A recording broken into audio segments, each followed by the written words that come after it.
Hello, everyone. Hello. Good. Hi. Hi there. Hi there. Glad we can. You guys can hear me. Yes. Well, let's go ahead and get started. Rao, are you ready to give the technical update? Yes, I am. Over to you.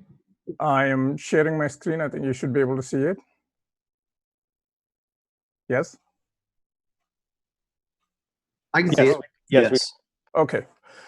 So we're currently running 0915 on the testnet. It's been there since later last week.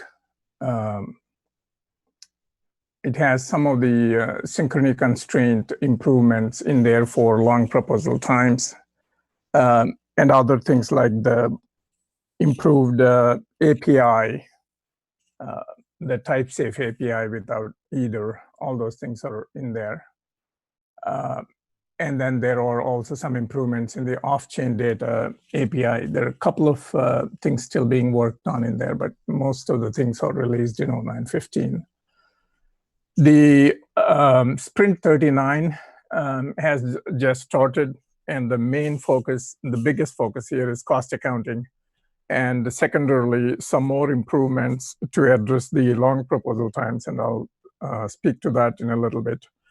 And then there are some RSpace improvements, like I said, in the off-chain data API, basically completing that. The multi-sig features for the vaults and the wallets, that's going on. Part of that is in review. And the Casper tests independent of the network layer, and then ongoing work in planning and implementation for network safety, reliability, and hardening of the network. So, but the main focus really is on the first two items, or I would even say the first item, which is cost accounting, which is the only feature we need to complete to be ready for testnet 3, and then the others are basically supportive of a live and well-functioning network. So that's what I would say about summarizing those. The scope of work for cost accounting is documented in a more detailed way. We had the tickets issued before, and there was some analysis done on those. So that link is over there for you to look at as to what's involved in cost accounting. Some of the refactorings needed in Casper and elsewhere for cost accounting, those are completed, and that's currently in review, which is basically if you jump below the bullet points where you see the 2761 pull request, that's the ticket, that's the pull request that's being reviewed right now. There are additional preliminary tasks for implementing the main portions of cost accounting. Those are those bullet points, generalizing the normalizer environment, validating user deploy cost and replay, bullet proofing the unforgeable namespace uniqueness, all of those series of bullets there. They are being worked on. They should be in probably in the next couple of days. And then the remaining pieces, which are really the main functionality work in cost accounting coming off of that GIST document up there. We're putting in tickets and then assigning people. What we have done in cost accounting is that we have expanded the team. We sort of doubled the team, or increased the team by 1.5 times, at least I would say, so that more people can take on these tasks. And in that process, we had to have some knowledge transfer sessions, which we conducted during this past week. So hopefully people are ready to take on more of the tasks and accelerate delivery of cost accounting. So that is all I have to say on cost accounting. In the long proposal times, we talked about exploring fairness constraints as an additional mechanism besides synchrony constraint to improve the proposal times. Greg has found some resources and a generic approach. And what we're doing is initially we are implementing a simplified version of it as a simple round robin. And then later on, we'll explore, how far we need to implement the more generic solution. And then there are some things being looked at, both relative to existing synchrony constraints, but also just how the system functions. For example, you see the bullet on investigating improvements to other bottlenecks in the system performance, such as slow finalization, or what we're dealing with invalid blocks, those kinds of things. I mean, these are just how the system is implemented, and we're looking at where can we reduce any bloat in the proposal time. So that's kind of those are the things that we're looking at. And ongoing tests and fine-tuning of the parameters to be able to get through the tests quicker, though I think most of it we already know. On that bullet, we have created a version of the dupe contract, what we call DupeX3, that's more complicated and gives us the results much sooner, along with some of the synchrony parameters and all that we can tune. So in our space, we are, I think that the off-chain API is almost complete. So we should be looking at that. And there is a block explorer implemented. You can see that pull request 2725. Right now, we're basically reviewing that, and should be released soon after the reviews and any fixes or patches are done. Likewise, in off-chain data, we're looking at the integration tests, and I think we know the reasons why there is some failure on the integration tests. Sebastian is looking at that. We should have a resolution of that soon. And again, in our space also, there was a lot of knowledge transfer to the new devs that are taking on some of those roles. Multi-sig vaults, there's not a whole lot of difference other than the tests are being written for getting these reviewable, whatever PRs. There are already PRs available for review, but we need to get the tests in to be able to complete the reviews and the tests in parallel, and then get that closed. So that's everything else in terms of optimizations, bug fixes, planning activities. That's ongoing activity. That's what I have on the tech update. And I'm not sure, Greg, if you wanted to elaborate on the fairness constraint versus synchrony constraint and how they work together. And also, before I hand over to Greg, are there any questions that I can address? No, I think that was good. I really appreciate it. Let me just give community members a chance to ask questions before I, provide any additional color on that. Any questions from the community?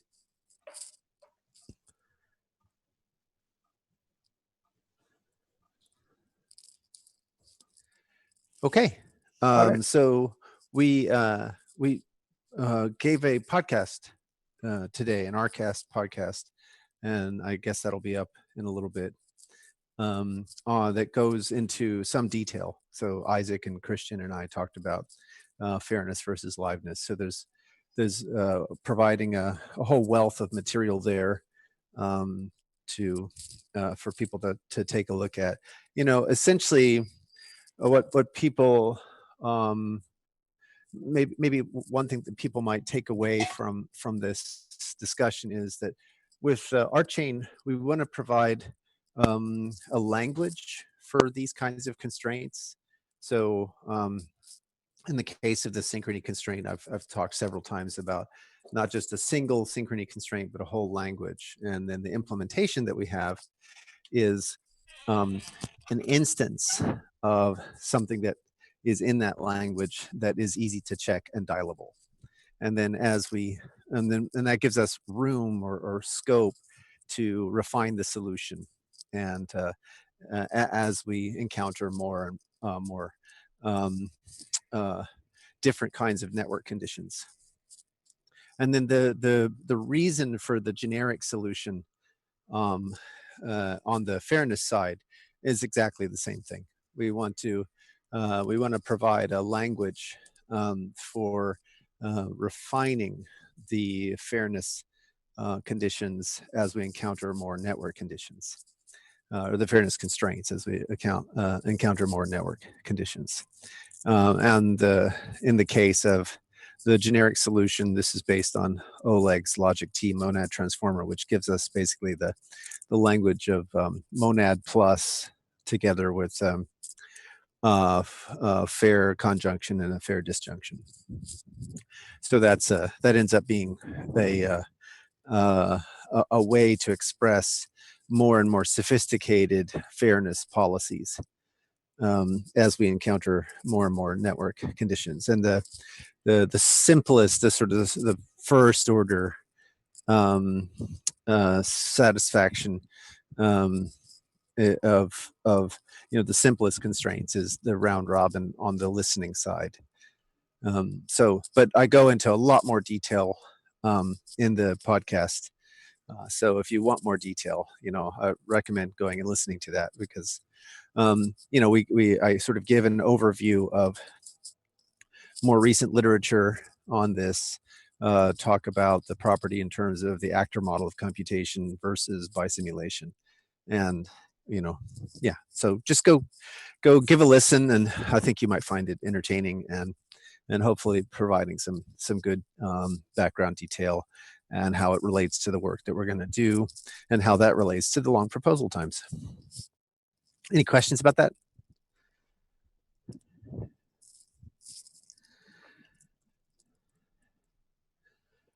Okay, well, if there aren't any questions, moving on. Want to say that we've taken in a little under half of the committed funds, and more will be coming in shortly. And so RChain is chugging along. As you've seen, we have lots and lots of work going on, and we're sort of putting all of our efforts focused on the cost accounting to get that done. And I think that's pretty much all that needs to be said there. If anyone has any questions about that sort of thing, feel free to take it up with me in the in Discord. But give people an opportunity just to quick update on that, and we can have longer live discussions on the Friday closed door session or in Discord. Next week on the podcast will be a meet the candidates interview. So the candidates who are running for board positions will be present to sort of give the community a chance to hear them speak and address their perspective on the RChain endeavor. The sort of the direction that they think RChain should go, and their approach to how to get us there. So that will be your chance, yet another chance to sort of view the candidates and see what they're about. It won't be an open conversation. It'll just be podcast format, but it will give people a chance to engage with the board candidates. Any questions on any of that so far? Yeah, will the membership have the opportunity to craft some of those questions? Perhaps we can have a discussion on the Friday's closed door session about, hey, is there anything the membership would like to ask each of these candidates? Instead of us hijacking the entire conversation, I think if you or whoever else is on that podcast, delivering it should have some say in the direction of it. But I do think the community should have an opportunity to ask one or two maybe important questions. It's a great idea. Yeah, it's a great idea. I think it's a wonderful idea. Derek, would you be willing to receive questions from the membership? Absolutely. Christian actually sent me a bunch already that I have written down, so I'm happy to do that. I will post about it today so everyone can ask. Fantastic, wonderful. This is what I love about the collective intelligence, right? This whole aspect was really sort of only born in the last week, and it's really taking shape. I just love it. It's fantastic. On Discord, on Discord, there's a Q&A channel for the October 11th Q&A session, and you can put some questions in there if you like. Awesome. Very good. Very good. Okay, let's see. The one other thing. So today was Pavel's last day. So we said goodbye to Pavel, and he was in charge of the communications layer, and that has been stable for quite some time. So it's a natural time for Pavel to move on. And Friday was Fabian's last day, so Fabian is taking a pause while we focus on getting mainnet out the door. So really appreciate the efforts from both Pavel and Fabian, and I'm sure we'll be seeing them around in the future. So just wanted to take a moment to acknowledge their efforts, and yeah. It was really good to have them engaged in the project for as long as they did. With that, I think that's all the updates. Any other questions or comments from the community? Yeah, Greg, how about this? How about we also, and perhaps you can do this, I think it's an appropriate time. You can decide not to if you want, but perhaps you can just share briefly your intention on changing the RSong Friday call to, I believe it was climate and coordination. Is that the yeah, that's right. Yeah, so we're shifting the focus of the RSong call to climate and coordination. So we'll be talking, with that scope in mind, but in particular how blockchains generally and RChain specifically help with the coordination piece of the kind of coordination we're going to have to do with respect to climate change. So that's going to be the main focus of that call, which doesn't mean that we won't talk about music. I view music as one of the most effective and most powerful coordination technologies ever discovered by human beings, or stumbled into by human beings.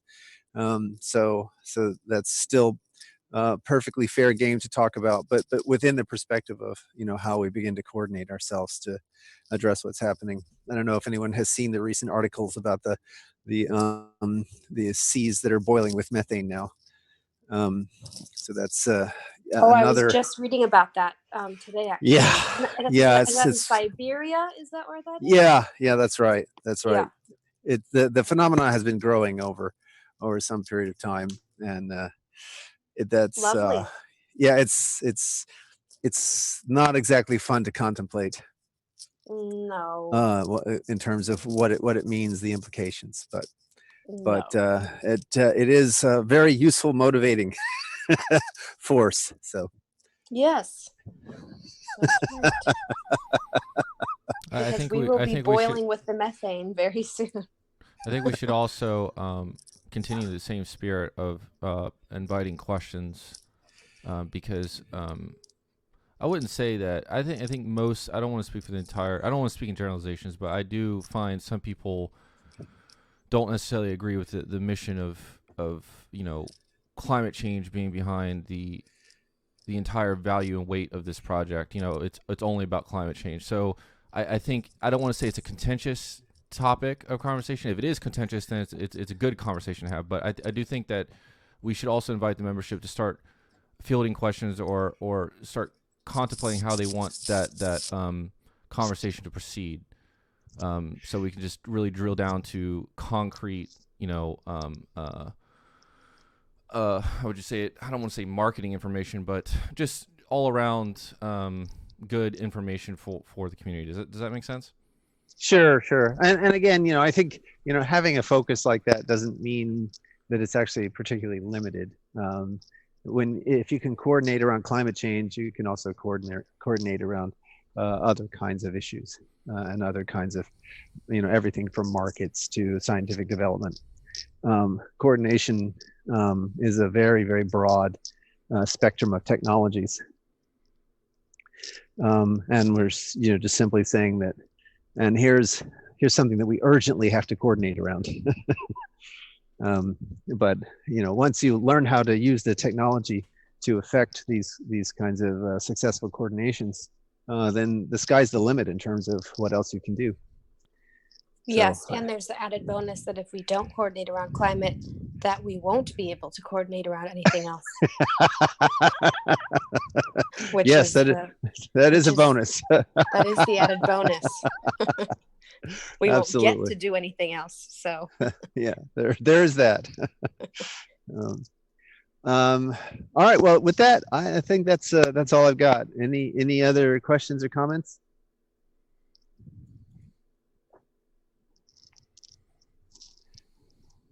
Going once, going twice. All right. See you on Friday, if not before.